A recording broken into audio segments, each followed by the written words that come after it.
Sisi wazalendo, mimi na Zanzibar, Zanzibar mpya. Asante sana ndugu viongozi na washiriki wote. Nawashukuru kwanza waliotangulia kuzungumza, wamewatambulisha wote waliopo, ili mimi nipate muda wa kushughulikia hili ambalo wamenikabidhi. Kwa hiyo la kwanza, naomba nitangulie kwa kusema kwamba tunazungumza suala la muungano na uchumi, lakini kwa jicho la kawaida ambalo kila mmoja wetu atafahamu. Tulikuwa tuena mchumi hapa, kiongozi wa chama mstaafu, ambaye yeye ndio angetufafanulia utaalamu wa kiuchumi, lakini bahati mbaya kwa sababu ya dharura hakuweza kufika. Kwa hivyo mimi nitazungumza kidogo. Mwanasheria mkuu wa chama, kuna jambo ambalo na yeye atakuja kuzungumza ili muone uhalisia. Kwa hivyo tunapozungumza hili, hatuzungumzi kama hasa wataalamu wa uchumi, lakini tunazungumza kwa kuyaona yanayoendelea na hali halisi ilivyo, na vipi muungano kama utasawazishwa, pande zote mbili za muungano zitafaidika na muungano. Lakini kwa utaratibu ulivyo sasa hivi, malalamiko mengi yamekuwa yakitoka upande wa Zanzibar. Nimekuja na baadhi ya nyaraka hapa kuwaonesha tu kwamba takriban malalamiko yote ya msingi yametoka kutoka Zanzibar, na yote ukiangalia ni matatizo kuhusiana na uchumi. Lakini bahati mbaya sana, muungano siku zote kwa wenzetu Chama cha Mapinduzi wameufanya ni muungano wa siasa za kuzuga. Leo mtu atakuja kukwambia tuna faida ya muungano kwa sababu unaweza kununua tungule kutoka nasema kwa kikwetu, kwa alikuwa hafahamu, nyanya, kwa sababu unaweza ukanunua tungule kutoka sijui unanunua unaweza kupata ardhi. Kuna wengine wanasema kwamba kwa sababu nchi hii ndio sisi kwa sisi.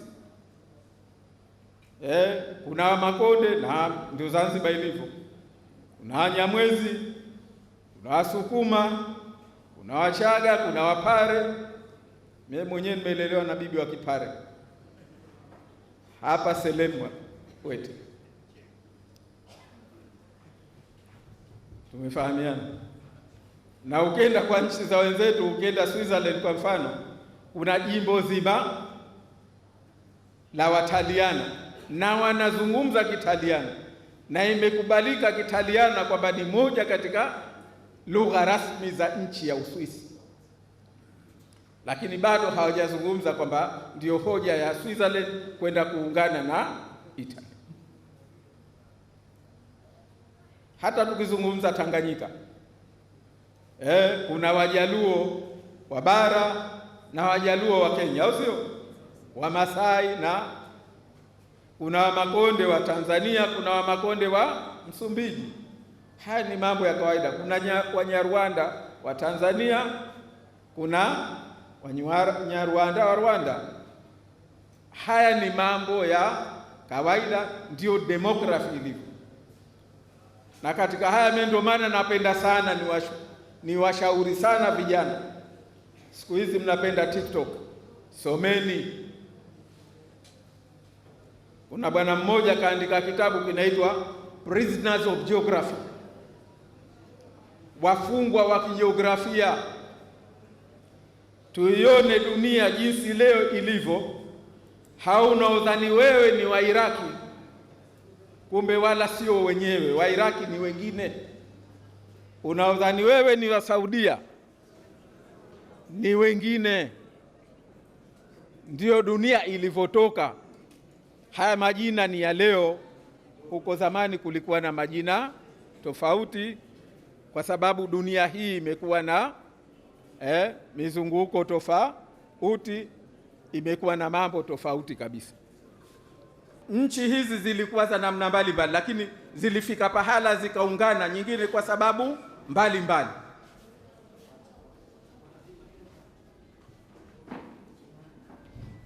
Na kwa namna zilivyoungana zimekuwa na taratibu mbalimbali.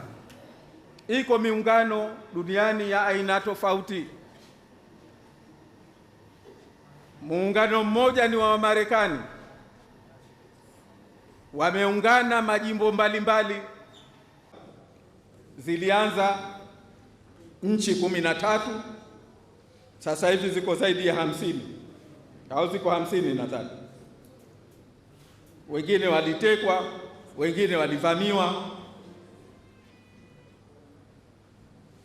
lakini tuna muungano wa kale kabisa katika dunia hii, ni muungano wa Uswisi. Wameungana wao tokea 1292 wakafanya katiba yao nadhani 1848. Ndani yake mle kuna nchi karibu 26 na ambazo zina lugha mbalimbali, lakini nchi zimewekeana utaratibu. Wewe utaendesha vipi? Wewe utajiendesha vipi? Uhuru wako ni wapi? Na uhuru wako ni pahala gani? Tuna mifano mingine mingi. Mfano mwingine mzuri ambao ndio walikuja kutuunganisha sisi, waliosimamia Waingereza. Waingereza kwenye historia yao wameungana kwanza, muungano wa amani, kisha ukafuatiwa na muungano wa damu. Maana Waingereza na wa Scotland, ingawa wale ni kisiwa kimoja, lakini zilikuwa nchi mbili tofauti, na ni nchi mbili tofauti mpaka leo, na walikuwa na magomvi ya muda mrefu sana. Lakini mwaka 1502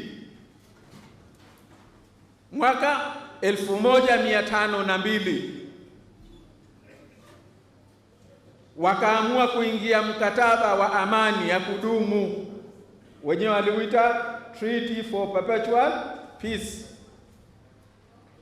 Na katika kuimarisha huu mkataba, mfalme wa Uingereza, ili kuondoa huu uhasama baina yao, mwaka 1503, mwaka mmoja baada ya huu mkataba, alichukua mwanawe Margaret Tudor akamuozesha mfalme wa Scotland, Waswahili huku wanaita Uskochi, yaani mfalme wa Uingereza, mwanawe wa kike. Mwaka 1503 akamuozesha malkia, akamuozesha mfalme wa Scotland akiitwa James Stewart. Ili kufanya nini? Kuondoa uhasama baina yao. Lakini wakaendelea kuwa nchi mbili tofauti ndani ya kisiwa kimoja cha Uingereza.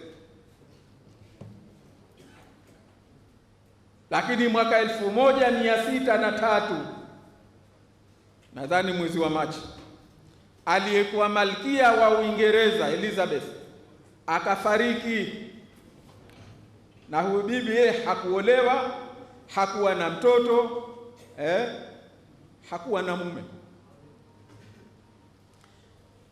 Swala likawa nani arithi kiti chake cha ufalme. Kwa mujibu wa sharia zao, ikabidi yule mjukuu wa Margaret. Jamani, tunafahamiana, tuende vizuri. Margaret yupi huyu? Aliolewa mwaka 1503, aliolewa na mfalme wa Scotland. Mjukuu wake ndio akastahiki kuja kurithi kiti cha ufalme wa Uingereza. Alipotafutwa kuja kurithi kiti hichi, tayari na yeye kule ni mfalme Scotland, akaja Uingereza akachukua na kiti cha Uingereza. Kwa hivyo Waingereza, ukisoma historia yao, wao wana miungano miwili.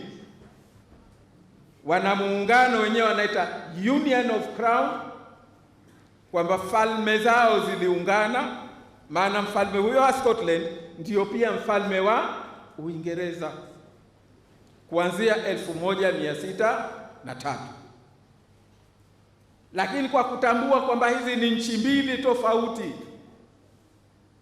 walikaa kwa muda wa miaka 104 chini ya ufalme mmoja, nchi mbili tofauti. Yaani uwe na rais wa Tanzania ambaye ndio pia rais wa Kenya, lakini zibaki kwa nchi mbili tofauti. Mpaka baada ya muda huo 1707 ndio wakaamua sasa tuungane rasmi, tuwe na dola moja, yaani tuwe na taifa moja. Ndio wakaungana rasmi kwa mkataba 1707. Kwa nini nimeitoa historia hii? Ni kwa sababu pamoja na kuungana kwao, mkataba wao Articles of the Union unashabihiana sana na mkataba wetu wa muungano. Kuna tofauti ndogo, sipendi kuieleza hapa maana ni ya kitaalamu.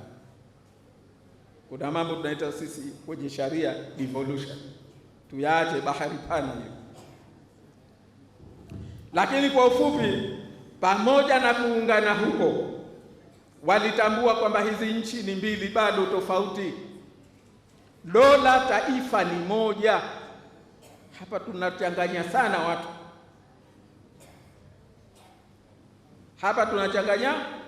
watu,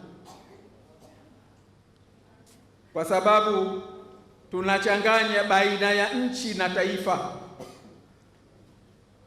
kwa sababu pia yanatumika kwa kubadilisha. Lakini mnawezekana mkawa nchi 10 au 20, mkabaki na nchi zenu, yani territories au states, na bado mkaungana mkawa na taifa moja, yani one nation many states. Sio kama tunafahamiana vijana? Haya magumu kuyafahamu. Nchi ndio muasisi, ndio alioingia, kama ni ndoa ndio alioingia kwenye ndoa. Utaifa mnautengeneza kutokana na hizi nchi na waasisi. Sasa na wao pamoja na hiyo kwamba waliungana kwa damu, wakaungana falme zao, ndio wakaja kaungana kwa mkataba, bado walitambua hilo. Na ndio maana mpaka leo waliungana wenzetu 1707 kwa mkataba wa muungano kama huu wa kwetu, lakini bado waliendelea na wanaendelea kuheshimu kwamba wana mkataba wa muungano ambao umeupa kila upande haki zake. Na uzuri wa mkataba wao haukuvunja haki ya kila upande kuamua tunataka au hatutaki kuendelea na muungano, kwa sababu anasema hii huwezi kuwanyang'anya watu hiyo ni haki yao. Waliingia kule, sio kwamba lile ndio taifa lao au nchi yao. Waliamua kuyatoa baadhi ya mambo ya utaifa wao, wakayaweka na wenzao yaendeshwe kwa pamoja, lakini kila nchi ifaidike na utaifa huu. Jamani, tunafahamiana hapa? Ndio wanatuchanganya sisi. Muungano wetu tumeungana, lakini haikuzingatiwa hilo, kwamba hii kila nchi basi iendelee na haki zake na kila nchi ifaidike na huu utaifa mmoja.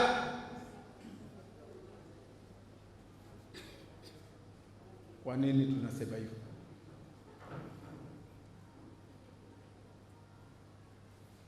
Kwa nini tunasema hivyo? Tunasema hivyo kwa sababu chini ya muungano wetu sisi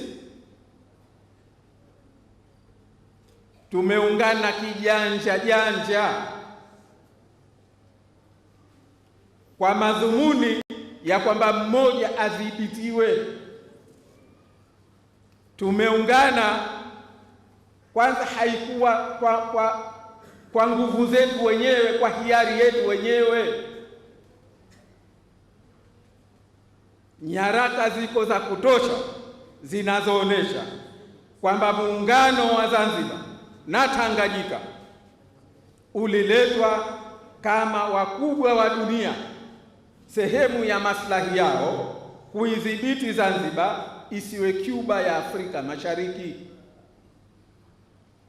Wajamaa na mabepari siku hizo walikuwa na magomvi miaka ya 60.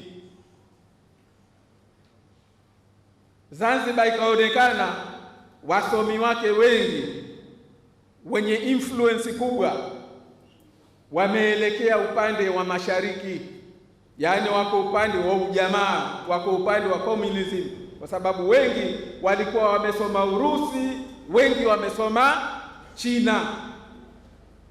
Kwa hivyo hata kabla ya nchi hizi kupata uhuru, hata kabla ya muungano, ndugu zangu, kuna nyaraka za CIA ya mwaka 67. Sasa hivi si siri tena, mnaweza mkasoma. Kuna vitabu mbalimbali vimeandikwa. Hata Profesa Shivji kaandika kitabu kinachoonesha njama zilizofanyika kwa nyaraka na ushahidi wa kuinyang'anya Zanzibar mamlaka ya fedha ili isiwe na nguvu ya kuja kudai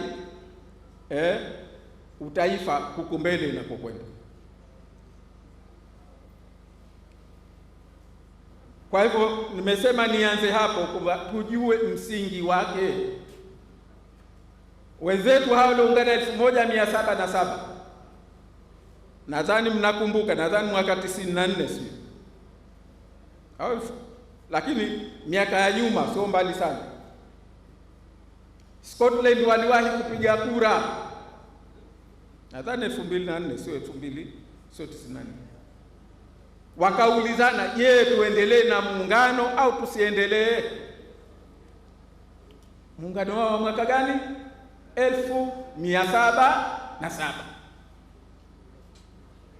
Sisi hapa mtu tumeungana 64, mwaka 78, mwaka 88, mwaka 84 Jumbe alipoleta hoja ya kuhoji muungano kwa kupitia njia za kisharia, akaonekana kafanya dhambi kubwa sana. Na mpaka leo hoja kubwa inayotumika ni kwamba muungano wetu umeshakuwa wa siku nyingi. Miaka mingapi? Miaka 60, si ndio? Na ushei. Kwa hivyo ukihoji, wewe ni adui mkubwa, hufai katika nchi hii. Lakini Wenzetu waliokuwa na muungano toka 1707 karibuni hivi rasmi kwa kupitia sharia wakaitisha kura ya maoni, je, waendelee au wasiendelee. Walioshinda kwamba waendelee ni kwa 1%. Mbali ya Brexit, hii ilikuwa ni ya Scotland na ile ya Brexit ilikuwa ya Uingereza yote. Hii Scotland walipiga kura Scotland tu peke yao. Nimesahau mwaka gani, lakini si miaka ya zamani, ni ya karibuni tu. I think 2000 and something imelipita tarehe. Kwa hivyo ndugu zangu, tunachosema sisi kwamba moja ambayo imekuwa shida kubwa ya muungano ni namna ambavyo imeleta madhara ya kiuchumi kwa upande wa Zanzibar. Huu ni ukweli ukiwa upande wowote unaotoka, na hapa ndio tunataka tuoneshe kwa ufupi. Leo tunafanya maigizo kwa nguvu sana kuonesha kwamba Zanzibar tunakwenda mbele, lakini leo tutaoneshana hapa mbele hiyo ipi na huko tunakokwenda kuna nini, hatari yake na hali ilivyo sasa hivi. Ndugu zangu, kwanza mimi nasema tukizungumza uchumi kwa lugha ya mwananchi wa kawaida, unamuuliza kwenye maisha yake yeye mwenyewe,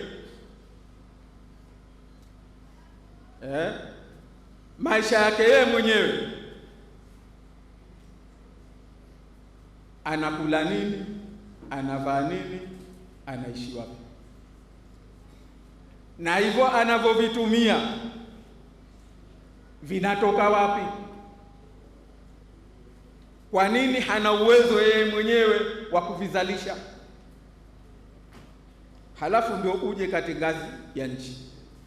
Sasa haya mengine niwaachie, kwa sababu mimi nataka kuchokoza, mengine niwaachie na nyinyi, lakini jichunguze wewe mwenyewe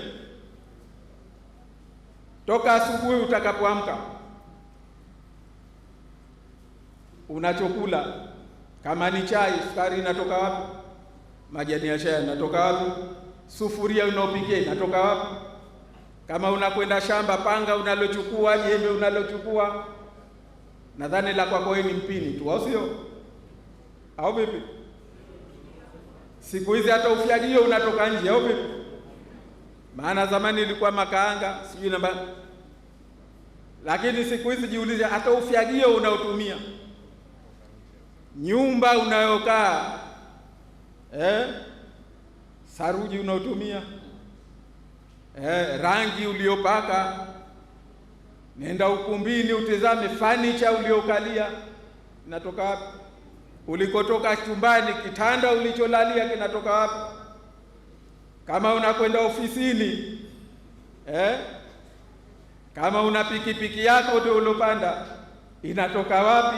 Mafuta inatoka wapi? Kama una baskeli inatoka wapi? Lakini jiulize, nguo ulovaa, viatu vimetoka wapi? Suruali imetoka wapi? Shati imetoka wapi? Fulana imetoka wapi? Mengine siyasemi. Lakini siku hizi jiulize, hata kitana unachochania kimetoka wapi? Poda unaopaka, sijui hivyo vikorokoro hivyo. Ikiwa vingi vyao havitoki kwenye nchi yako, jiulize, nchi yako ina uwezo wa kukuwezesha ukavinunua? Sijui kama tumefahamiana. Tunasema mambo simple hapa, kwa sababu kama huzalishi mwenyewe, wewe ni mnunuzi wa soko, wa uchumi wa mtu mwingine. Tungule za wete zinatoka wapi jamani? Na Kwa hivyo unatoka na mkoba wako wa pesa ulizozichuma wete, au sio? Kwenda nazo wapi? Tanga, ukanunue.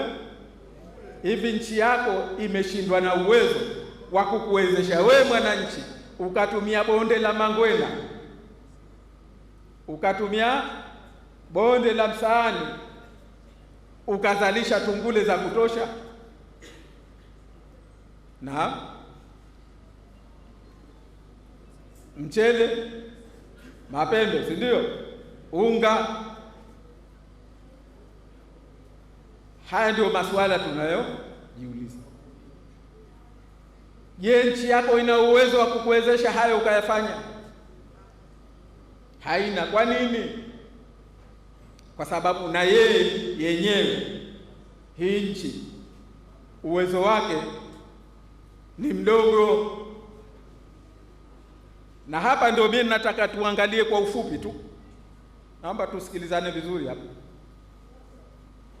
Tuangalie kwa ufupi huu uwezo wa nchi. Mwaka 20 tena twende miaka karibuni. Mwaka 2024 25. Bajeti ya serikali ya Zanzibar. Bajeti ya serikali ya Zanzibar ilikuwa ni shilingi trilioni 5.1. Shilingi ngapi? Trilioni 5.1.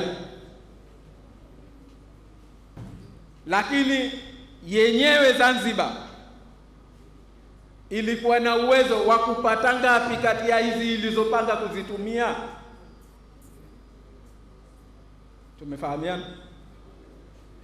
Maana umesema kwenye nyumba yako unahitaji pesa hizi trilioni 5.1 ndio zikutoshe kutumia kwa shughuli zako ulizozipanga mwaka huu 2024 2025.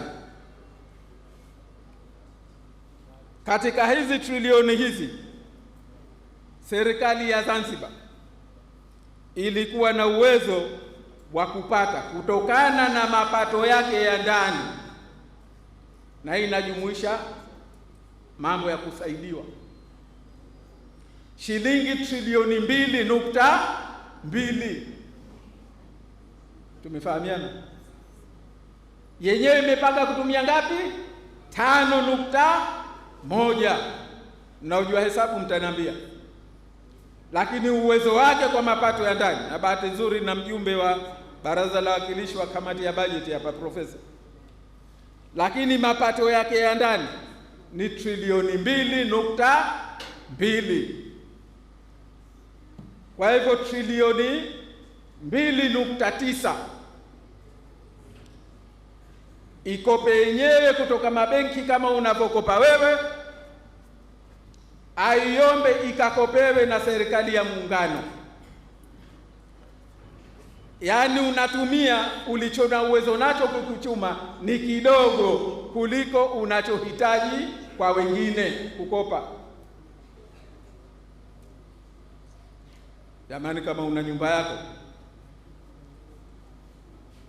hali yako ni hiyo, uko salama? Akina mama, akina baba, unaweza ukakopwa, au sio? Maanake una shilingi 2 na senti 20, una 220,000, wewe unataka 500,000 na 10,000, lakini uwezo wako ni 220,000. 290,000 ukaazime kwa mtu mwingine, utakuja kumlipa vipi? Jamani, tumefahamiana hapo? Hiyo ndo hali 24 25. 25 26. Jamani, tufahamiane. 25 26 serikali ya Zanzibar ilipanga kutumia shilingi trilioni 6.9. 5.1 ilibidi ikope 2.9,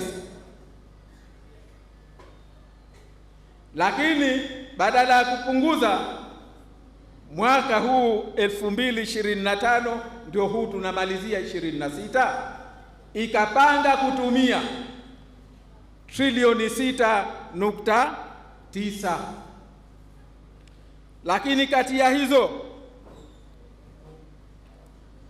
mapato yake ya ndani ni trilioni 2.3. Vipi? Trilioni 2.3 ndio uwezo wa mapato yake ya ndani.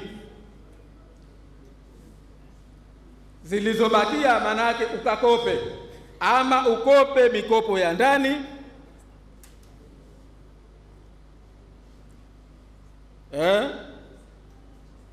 ambayo kutoka kwa washirika wa maendeleo wa nje, yani mikopo ya nje trilioni 1.4, na zilizobakia ukope kutoka kwa mabenki ya ndani au taasisi za fedha za ndani, lakini uwezo wake trilioni 2.3.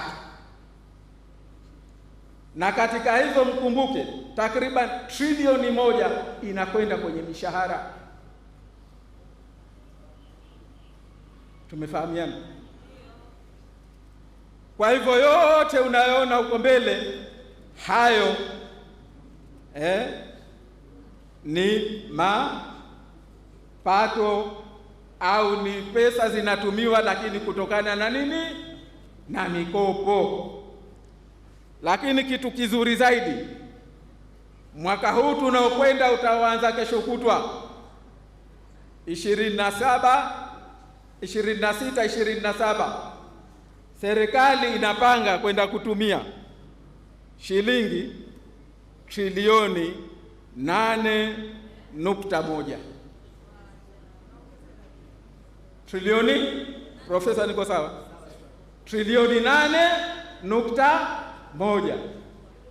Lakini jamani, nakumbuka 25, 26, 24, 25 5.1, 25, 26 6.9, lakini uwezo trilioni 2.3. Mwaka unaokuja serikali yenyewe kwa mujibu wa maelezo ya waziri wa fedha Dr. Juma Malik Akili inapanga kwenda kutumia trilioni 8.1, lakini uwezo wake kutokana na vyanzo vya ndani vyote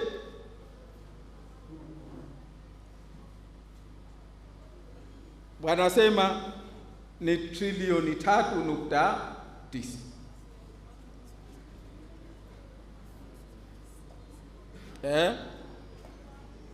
Lakini wanakwenda kukopa trilioni 2.9 kutoka mabenki ya ndani, taasisi za ndani za fedha. Ukikopa ndani maana yake una interest na muda wa kulipa ndogo. Vijana mnanisikia? Lakini trilioni 2.9 zinakwenda kukopwa kutoka taasisi za ndani za fedha na trilioni 1.1 inakwenda kukopwa kutoka vyanzo vya nje. Kwa hivyo kati ya trilioni 8, trilioni 4 inakwenda kukopwa. Trilioni 2.9 ndiyo ya mapato yetu ya ndani. Hayo iliyobakia ndio ya kwenda kuombaomba kwa mjomba, kwa shangazi, kwa nani. Kwa hivyo tumetoka uwezo wetu kutoka trilioni 1.9 trilioni 2.3. Mwaka huu tunasema mwaka ujao tutafikisha trilioni 2.9. na hatua zilizotangazwa huko nyuma za kuongeza mapato.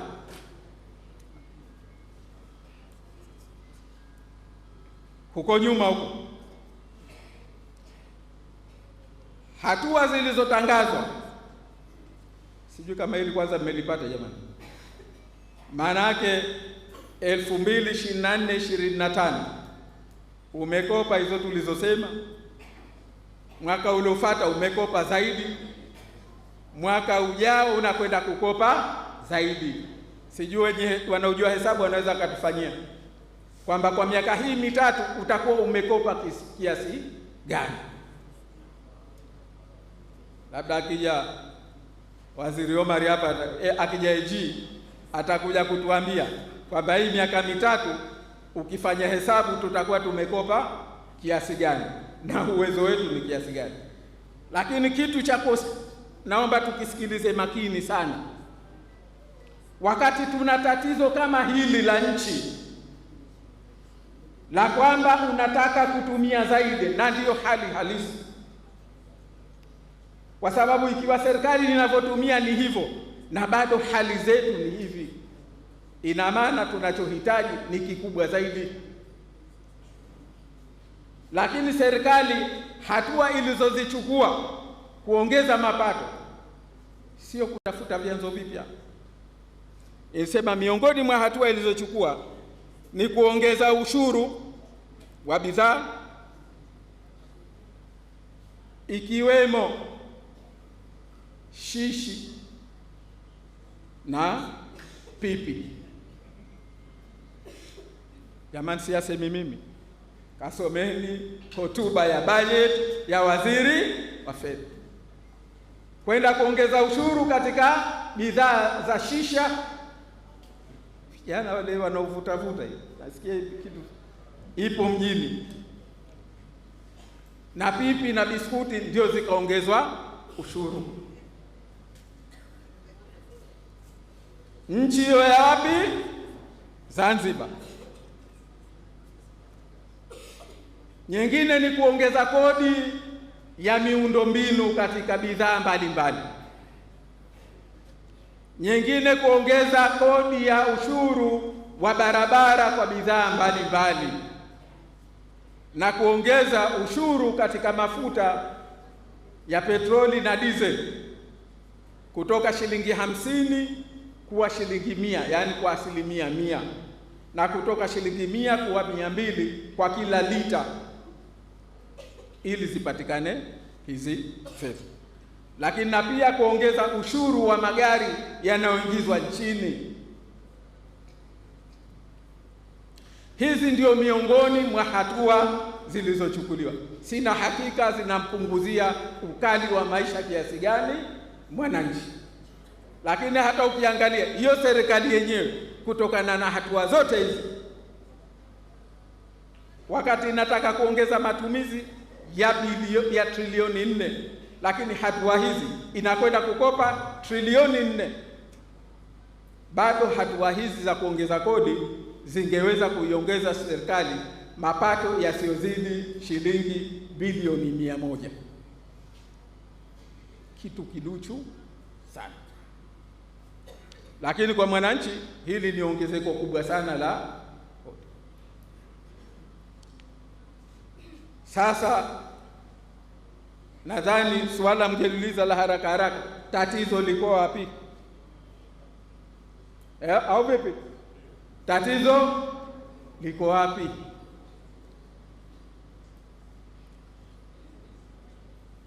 Mimi ninasema hakuna nchi inayofanya biashara, hasa kwa nchi ambayo haina rasilimali. Zanzibar haina mafuta, haina gesi. Mpaka sasa tunaambiwa tu yameangaliwa huko, inawezekana yapo, lakini haina dhahabu, haina almasi, haina chuma, haina madini mengine yoyote. Ndiyo Zanzibar ilivyo. Zanzibar sasa hivi ukitizama inauza nje kitu gani? Mambo mawili tu.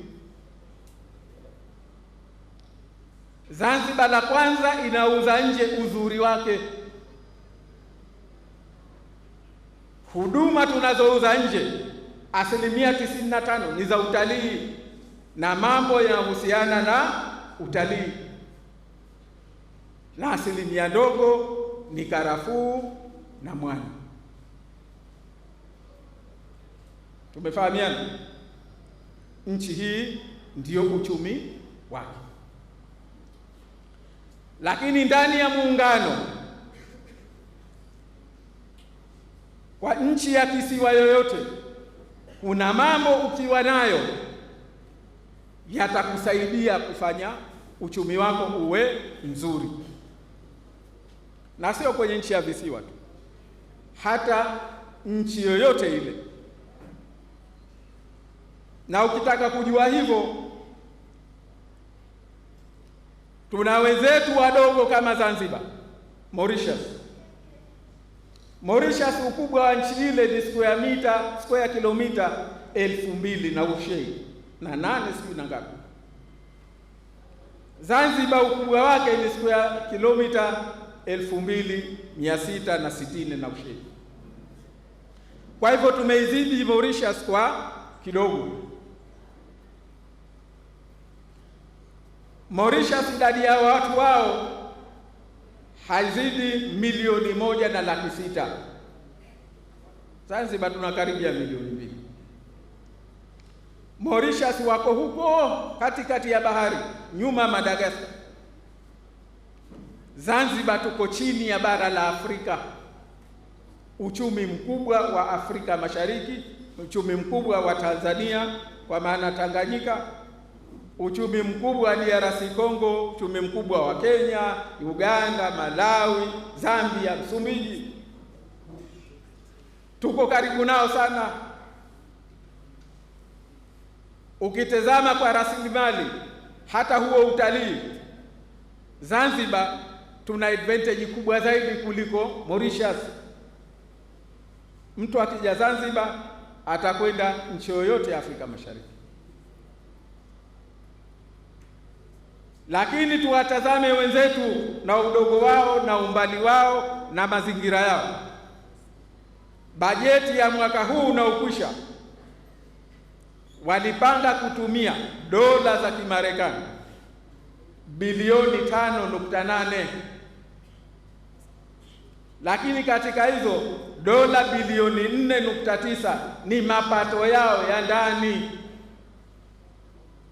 Sisi kwa mapato yetu haya ya ndani ya trilioni 2.6 ndio tumefikisha dola bilioni 1.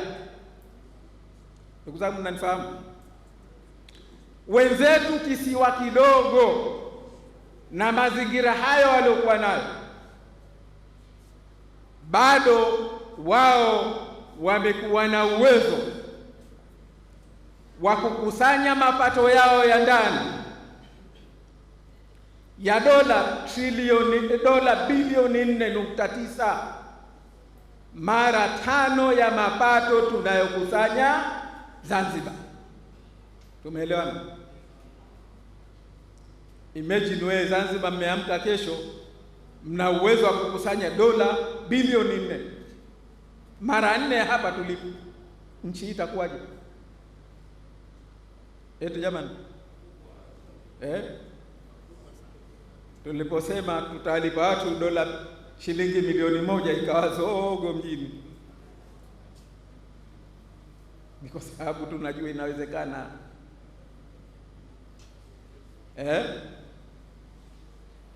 Wenzetu wako hivyo.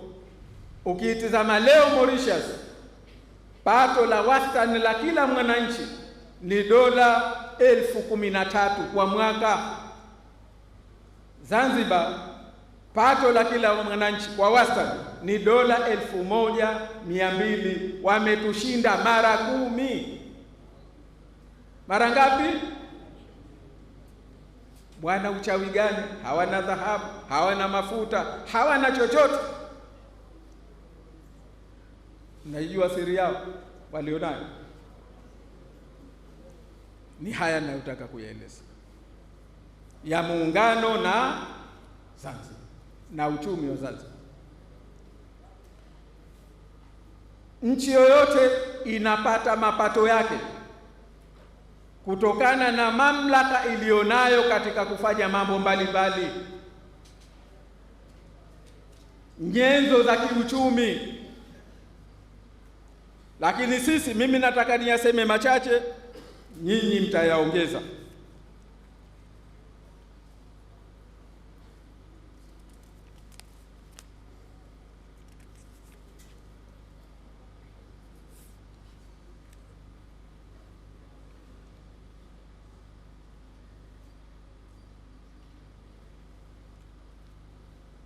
La kwanza ni suala la fedha na sarafu. Jamani, kwa kumbukumbu zenu, hili ni jambo, kwa sababu tukitazama katika mambo ya muungano, Zanzibar imebakishwa mambo ambayo lazima inahitaji fedha, namna ya kuyaendesha. Lakini mimi nataka nipitie yale mambo ya muungano. La kwanza ni sarafu na fedha. Ili uendeshe uchumi lazima uwe na mamlaka katika sarafu na fedha, na kama huna mamlaka ya moja kwa moja, lakini ufaidike na kutolewa na kusambazwa kwa hizi sarafu na fedha. Zanzibar kabla ya muungano ilikuwa mwanachama wa bodi ya sarafu ya Afrika Mashariki na ilikuwa na hisa ya 10.05, na kutokana na shughuli ya bodi ya sarafu, Zanzibar ilikuwa inapata gawio la 10.05. Hizi ni sehemu ya fedha zinazotumika kuendesha nchi. Kuna haja ya kutoza kodi ya shisha. Lakini leo baada ya kuungana mwaka 65 ilipovunjika bodi ya sarafu, ikaundwa Benki Kuu ya Tanzania. Bodi ya sarafu ilitoa fedha kuipeleka serikali ya muungano, kwa sababu iliambiwa sasa tuko pamoja, ili kusaidia kuanzishwa Benki Kuu ya Tanzania. Ulitegemea basi, kama kwenye nchi 5 Zanzibar ilikuwa na 10%, ulitegemea sasa mkoa wawili, basi Zanzibar kwenye Benki Kuu angalau iwe na hisa za 20%, au sivyo? Kwa sababu kule ilitoka pesa kulingana na hisa yetu 10.05 kuchangia Benki Kuu. Ndugu zangu, kasomeni kitabu cha Profesa Shivji,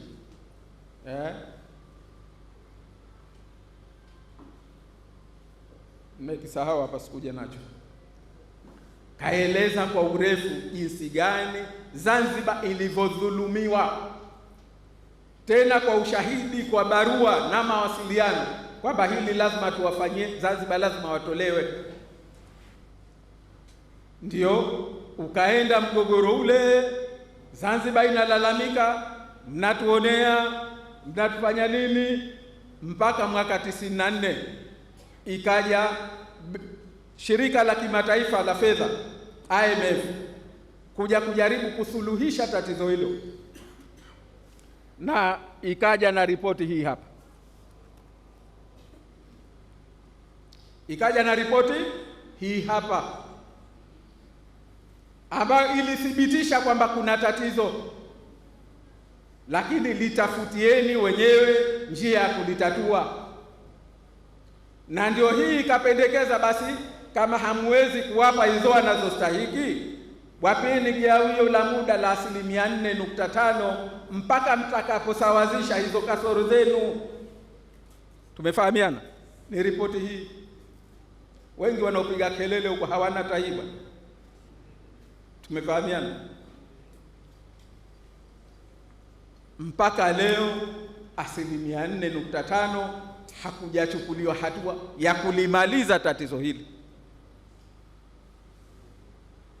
Unaendelea kupata 4.5 toka kuna deni hilo latokea 65, lakini toka mwaka 94 mpaka leo tunapozungumza sisi tunasema hizo ni fedha nyingi sana, na ndio maana tunasema siku yoyote tutakaposhika serikali hii, waache wafanye vita, wafanye wanavyo. Siku tutakaoshika serikali hii, la mwanzo ni kudai haki hii.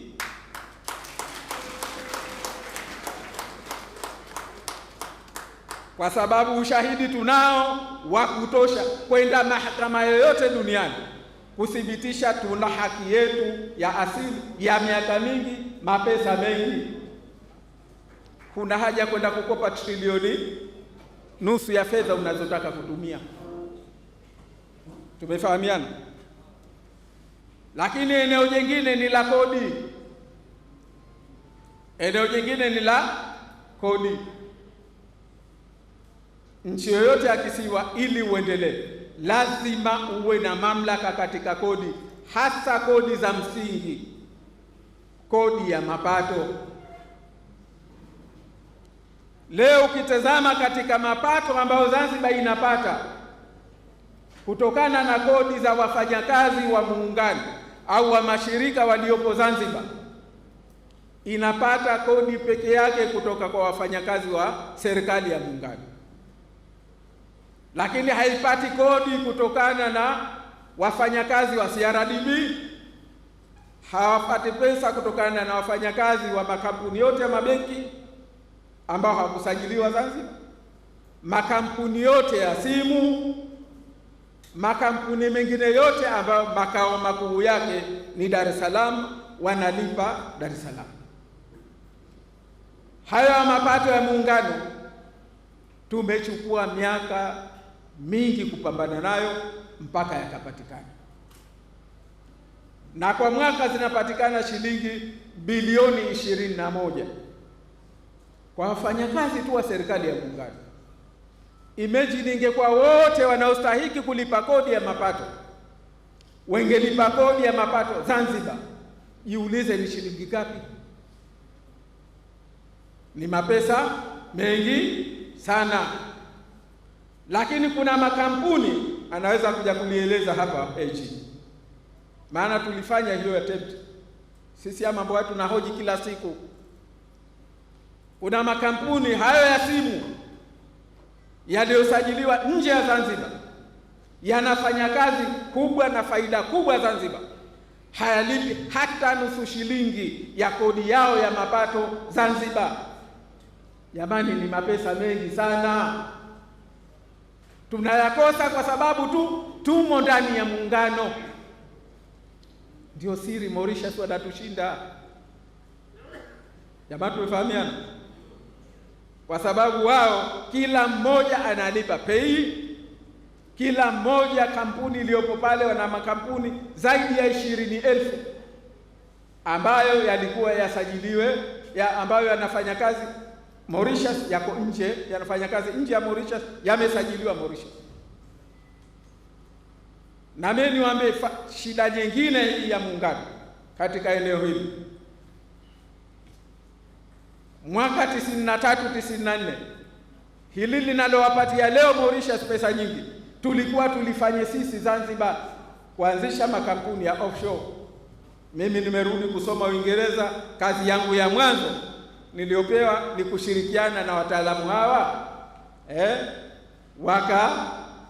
wakaweza kutusaidia tukaanzisha mfumo huu. Nikarudishwa tena Uingereza, kisiwa kimoja kinaitwa Isle of Man, nikasomee wanafanyaje. Nimerudi hapa, tumeandaa mswada, tumeupeleka Baraza la Wawakilishi, marehemu Kigoma Malima dakika za mwisho akatuandikia barua, serikali ya muungano haijakubaliana nyinyi kuanzisha utaratibu huo kwa sababu suala ya kodi ya mapato ni la muungano. Ama bwana, tuliposhindwa sisi wakenda Mauritius, leo Mauritius wana kampuni 20,000 zinazoingiza kwenye uchumi wao kila mwaka dola bilioni 3. Tumefahamiana? Nasema haya with authority. kwa sababu nilikuwemo kwenye mchakato wote, na hata wao wenyewe wakataka kunipochi, kunichukua nikafanye kazi Mauritius. Serikali ndio iliyokataa. Leo nisingekuwa hapa.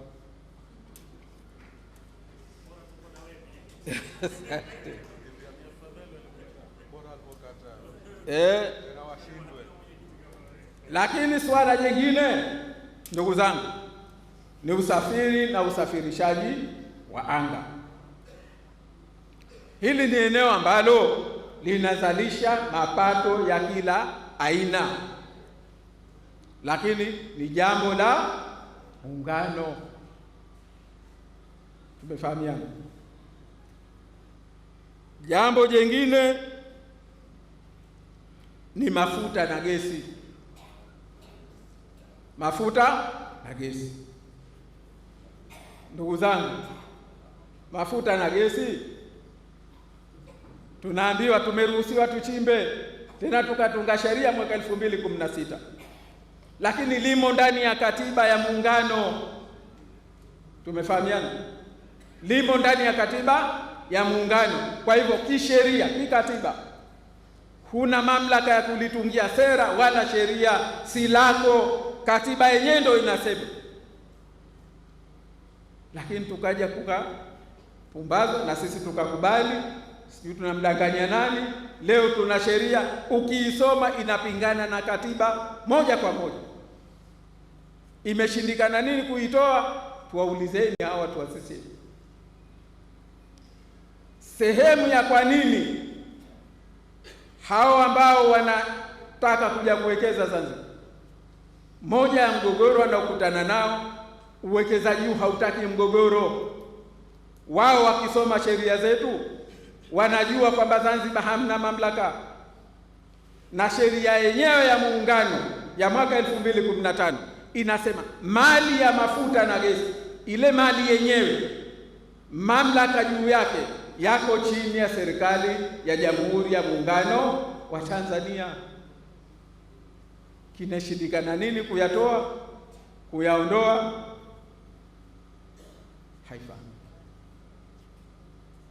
Kwa hivyo ina maana unakosa uwekezaji mkubwa kwenye eneo hili. Tuna kampuni ya mafuta, sijui tuna nini gani, lakini ukweli jamani, haya ni kinyume na katiba. Bandari jambo la Muungano, kweli si kweli? Sasa ikiwa bandari jambo la Muungano, wewe umebakishwa nini? Lakini tunasema niendeleeni, tunakwenda kweli, lakini ukweli ni kwamba ni jambo la Muungano.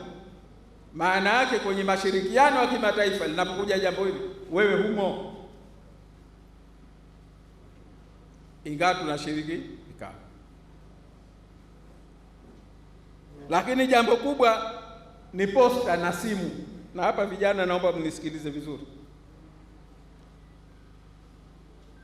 Hati ya Muungano wanasema jambo la Muungano ni posta na nini? Simu. Tena kwa Kiingereza wakati ule ikiitwa telegraph, wala sio telecommunication. Telegraph yani simu. Lakini leo dunia hii, wewe kama huna mamlaka juu ya mawasiliano ya kimtandao, electronic communication, wewe una maana gani duniani kwetu? Kwa sababu mambo haya ya internet jamani, haya ni simu. Hata kwa sheria za kimataifa haya si simu, lakini yamekubaliwa yaendeshwe na mamlaka inayoendesha simu. Lakini hata kwa mwongozo wa ITU, shirika la simu duniani, haya ni mambo mawili tofauti. Tumefahamiana? Leo Zanzibar, nchi ambayo unatoa huduma, huna hata domain name. Wataalamu wanafahamu nikisema hivi. Huna utambulisho wako rasmi kwamba unayewasiliana naye huyu yuko Zanzibar. na Zanzibar wewe una uchumi wako, unatoa huduma hizi za electronic communication ni muhimu sana katika masuala ya utalii, na ukitoa huduma nyingine hasa za mabenki na huduma nyingine za kifedha na biashara. Kwa mujibu wa katiba, hili si jambo la muungano, lakini leo limeingizwa, limefanywa kimazoea kwamba nalo linaendeshwa kimuungano. Jiulize, kuna fedha ngapi zinapatikana kutokana na huduma ya mawasiliano ya kielektroniki? Ukinunua bando, rafiki yangu, jiulize, na siku hizi yamekuwa ghali zaidi. Jiulize, tunatumia fedha kiasi gani na serikali inapata kiasi gani kutokana na hayo unaotumia wewe kwa mawasiliano ya sijui kama tunafahamiana. Lakini eneo jingine la mwisho nataka nilizungumzie ni suala la mambo ya nje na ushirikiano wa kimataifa. Jamani, kwa kupitia mlango huu kila kitu kimekuwa cha muungano. Kichekesho mimi niwaambie, pale Unguja kuna Jozani, msitu wa Jozani, au sio? Msitu wa Jozani ni wa Zanzibar. Masuala ya mazingira si ya kimuungano. Zanzibar tunasema, bara wanayo nini? NEMC. Hizi si taasisi za muungano. Lakini ukenda ule msitu wa Jozani kimataifa umetambulika kama ni biosphere reserve, una hadhi fulani kimataifa. Lakini huko ulikosajiliwa na kutambuliwa, ZEMA ambayo ndio akusimamia jambo hili, wao hawatambuliwi. Ukenda unaonesha kwamba mwenyewe ni NEMC msitu. Na haya yako mengi sana. Na kwa nchi ambayo unauza huduma, kutangaza brandi yako lazima uwe na uwezo katika jukwaa la kimataifa. Huna mamlaka hayo. Jamani, ndio siri wenzetu Mauritius leo wanatupita mara 10, wanatupita mara 5 kwa mapato ya ndani. Leo ndio maana kwamba jambo la mpira wa futboli si jambo la muungano, au sio? Tuna ligi tofauti, tuna kila kitu tofauti, lakini huko nje FIFA anayetambulika kwamba eti ni Tanzania, anayewakilisha na mafao na huduma zote anayepata ni TFF.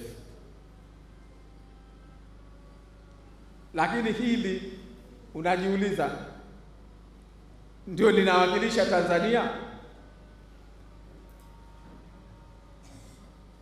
Jamani, tunafahamiana sisi?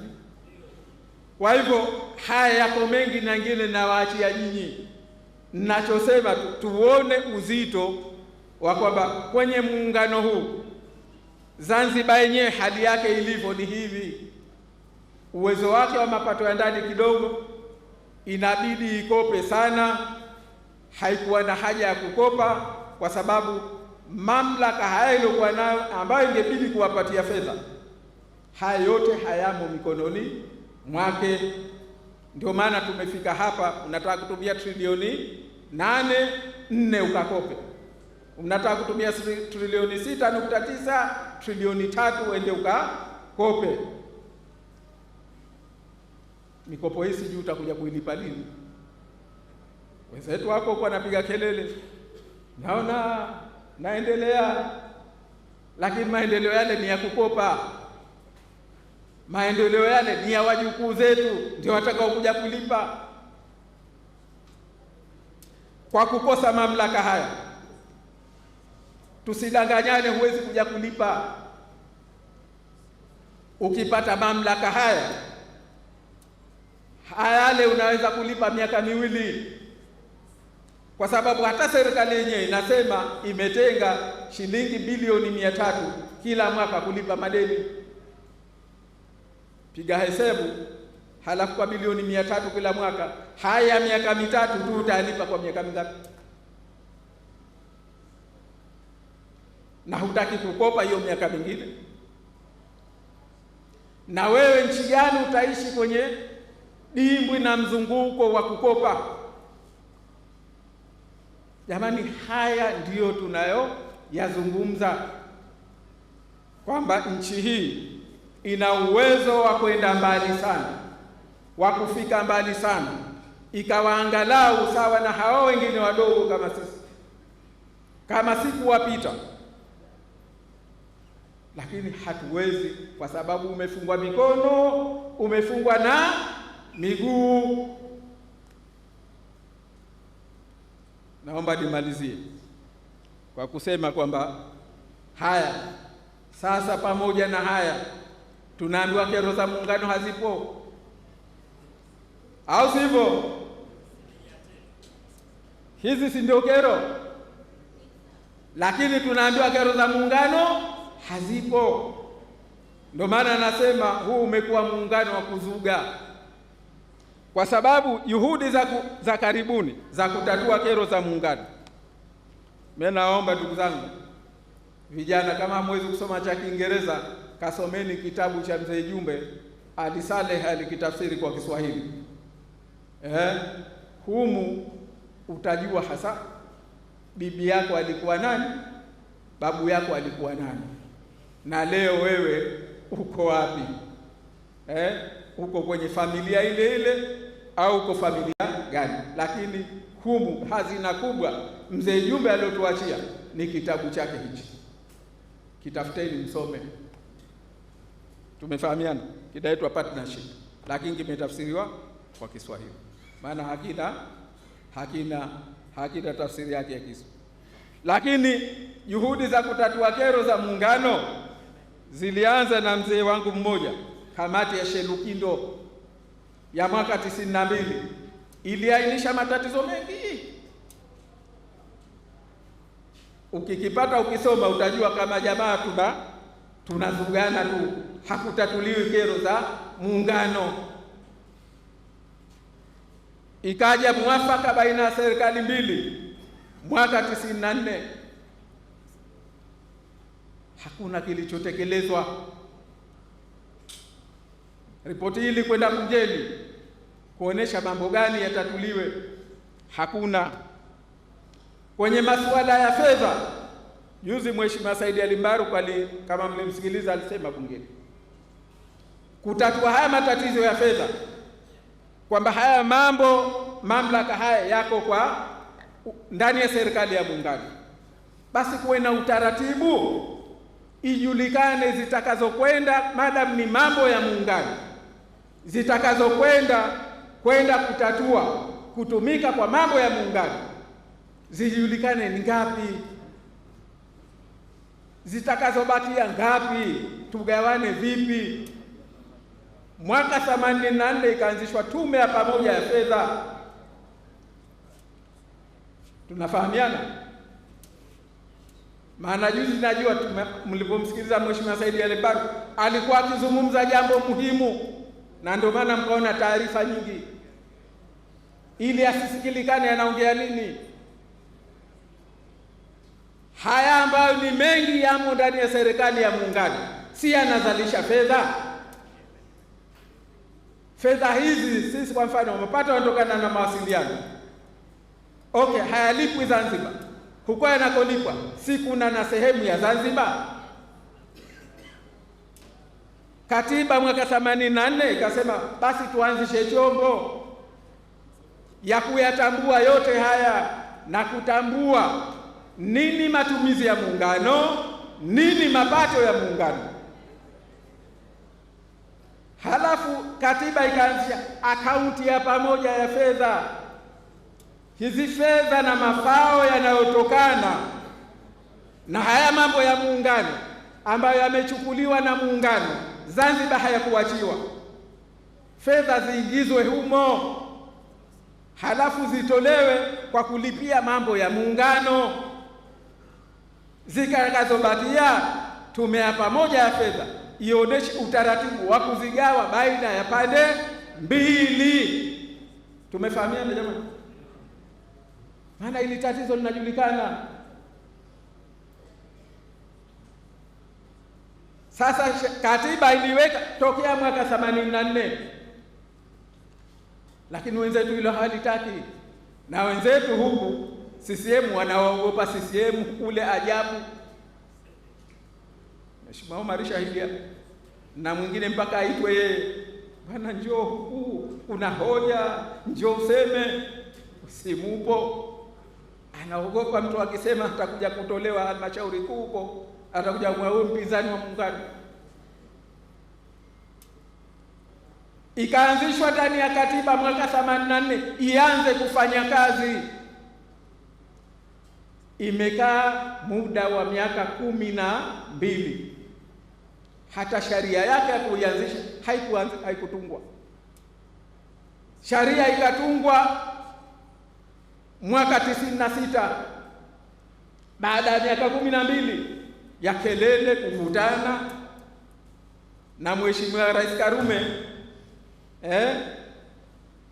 kutoa ilikuwa Dr. Salmin kwamba ili tutekeleze hii ripoti ya IMF Zanzibar kutumia BOT, basi suala la tume ya pamoja ya fedha lianzishwe.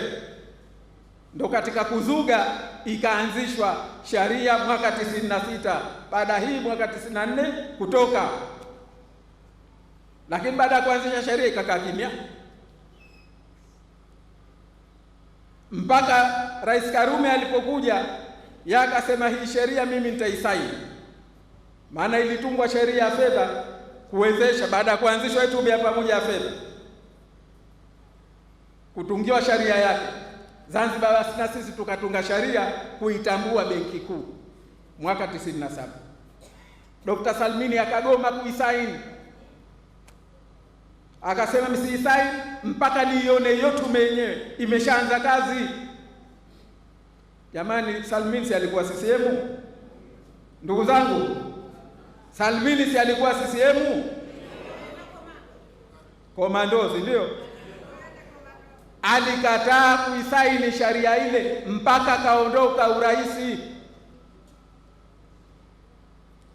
Kaja Rais Karume, yeye akasema sawa, sharia ishaanzishwa, mbona tume haijaanzishwa? Akasema mimi naisaini, lakini kwa sharti tume ianzishwe. Akasaini sheria ile mwaka 2001, ndio mwaka 2003 tume ikaanzishwa, ikafanya kazi. Mwaka 2006 ikatoa ripoti yake kupendekeza, kuonesha nini mapato ya muungano, nini matumizi ya muungano, Zanzibar inastahiki nini, ipewe kitu gani. Mwaka 2006 mwezi wa Agosti.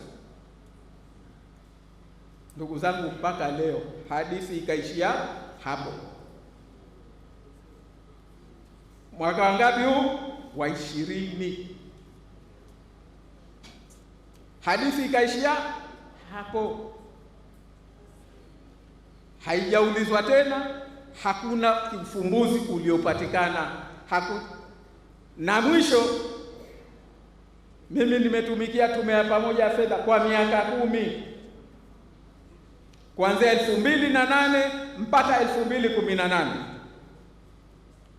Kishindo kikubwa kweli kweli kusukuma akaunti ya pamoja ya fedha ianzishwe, kusukuma huu mgao basi ufanywe. Wakati tupo pale, tume hii ikaanza kupunguziwa bajeti yake wakati wa Mzee Magu. Mimi nikawaambia wenzangu, tukimaliza sisi muda wetu tume hii itakufa. Na kweli tumemaliza muda wetu sisi mwezi wa Mei mwaka 2018. Tume ile mpaka leo haijaanzishwa tena. CCM huyo, tumefahamia. Maana huo ndio ulikuwa mwarobaini wa kuondoa haya malalamiko ya kujulikane ya muungano yepi, haki ya Zanzibar ipi, haki ya Tanganyika ipi? Haki ya muungano ipi? Toka 2018 mpaka leo haijaanzishwa tena. Wapo ukiwauliza zangu Sheikh Omar shahidi, hakuna mwaka toka mimi nilipoingia kwenye GNU kama makamu wa kwanza sijauliza jambo hili. Kila siku naambiwa kesho tushapeleka mapendekezo, sijui tumeshaambiwa nini. Wanaogopana kutatua tatizo la muungano. Kwa hivyo mimi nimalizie kwa kusema kwamba ndugu zangu, kwa kuwategemea Chama cha Mapinduzi hatutopata ufumbuzi wa muungano. Hawana dhamira wala haiwakeri, kwa sababu haiwakeri mambo ya nchi wala maslahi ya nchi wala kutatua, kwa sababu haya yakitatuliwa ni faida kwa pande zote mbili, manunguniko yataondoka. Leo ukizungumza haya unaonekana nyinyi Zanzibar tu ndio na matatizo, tena nyinyi ACT Wazalendo, hasa wewe Othmani ndio una matatizo. Lakini hata wao wenzao wakizungumza jambo la muungano, kuna watu wamekoseshwa ubunge kwa sababu wanaambiwa wanapinga muungano kwa sababu wanaleta hoja hizi. Kwa hivyo mimi ninachotaka kusema kwamba kwa muungano ulivyo na kwa Chama cha Mapinduzi kinavyousimamia hasa Zanzibar, ndugu zangu, tusahau nchi hii kwenda mbele. Tusahau nchi hii kwenda mbele, tutashindwa. Hata na kesho Kojani ikipata uhuru itashinda Zanzibar. Kesho Fundo ikipata uhuru ikawa nchi kamili itaishinda Zanzibar. Kesho kisiwa Panza ikiwa huru, kesho Tumbatu ikiwa huru itaishinda Zanzibar, kwa sababu huwezi kwenda nchi ukaiendesha uko umefungwa mikono na miguu, halafu unakuja kuwazuga watu ukaambia kuna maendeleo. Maendeleo yenyewe ndio haya, unataka trilioni 8, trilioni 4 ukakope, trilioni 1 ukaombe, trilioni 3 ndio uchume kwenye uchumi wako.